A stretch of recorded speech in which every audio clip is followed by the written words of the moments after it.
Assalamualaikum warahmatullahi wabarakatuh. Saya Farhan Arif dengan NIM 2303100060. Saya berasal dari Universitas Maliku Saleh, Fakultas Pertanian, Program Studi Agroekoteknologi. Nah, di sini saya akan mereview sebuah jurnal tentang kultur jaringan tanaman dengan dosen pengampu Bapak Lukman SP MSI.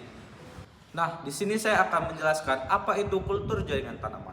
Jadi, kultur jaringan tanaman adalah perbanyakan tanaman secara vegetatif dengan menumbuhkan bagian tanaman itu atau menanam suatu eksplan di dalam media tanam yang kaya nutrisi dan bersifat aseptik. Adapun kelebihan kultur jaringan tanaman, yang pertama yaitu perbanyakan masal dalam waktu yang singkat, yang kedua yaitu hasil tanaman seragam secara genetik, yang ketiga bisa dilakukan sepanjang tahun karena tidak tergantung pada musim, yang keempat yaitu bisa digunakan untuk menyelamatkan spesies tanaman yang langka ataupun tanaman yang hampir punah. Selain kelebihan, kultur jaringan juga mempunyai kekurangan. Adapun kekurangannya yaitu yang pertama, biaya awal yang tinggi, adapun alat maupun bahan yang terlalu mahal. Yang kedua yaitu membutuhkan tenaga kerja yang terlatih. Yang ketiga yaitu risiko kontaminasi yang tinggi. Dan yang terakhir yaitu jika tidak diawasi maka akan terjadi mutasi somaklonal. Adapun pengertian dari somaklonal yaitu perubahan genetik yang tidak diinginkan oleh suatu tanaman itu.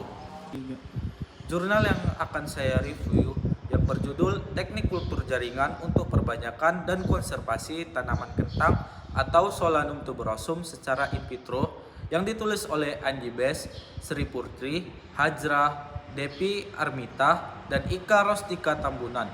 Penelitian ini bertujuan untuk mengkaji efektivitas teknik kultur jaringan dalam perbanyakan dan konservasi tanaman kentang atau Solanum tuberosum secara in vitro, serta mengevaluasi pengaruh penambahan manitol 2% terhadap pertumbuhan planlet dari berbagai varietas kentang tersebut.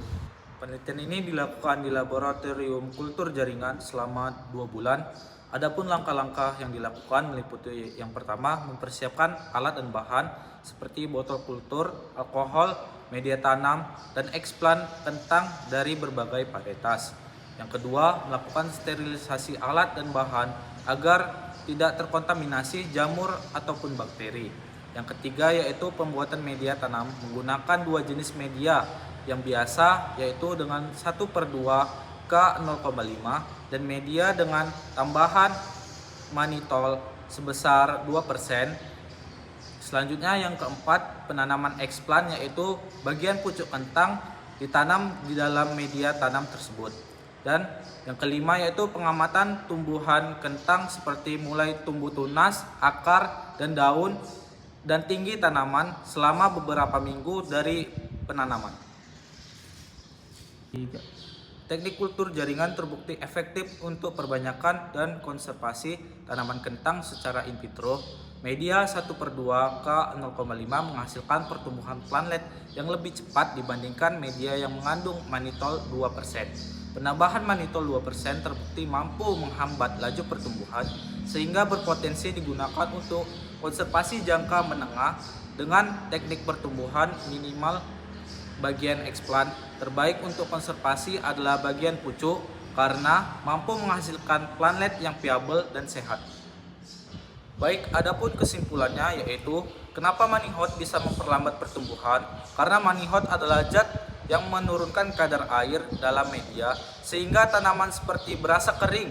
Ini membuat tanaman tumbuh lebih lambat tetapi tetap hidup. Hal ini penting jika kita ingin menyimpan bibit dalam waktu lama tanpa harus mengganti media terus-menerus. Selain itu, pemilihan varietas juga penting karena tidak semua jenis kentang merespon perlakuan yang sama. Nah, mungkin segitu aja video nge-review jurnal dari saya. Lebih kurangnya saya mohon maaf dan mohon ampun. Semoga video menjadi video bermanfaat bagi teman-teman semuanya. Wassalamualaikum warahmatullahi wabarakatuh.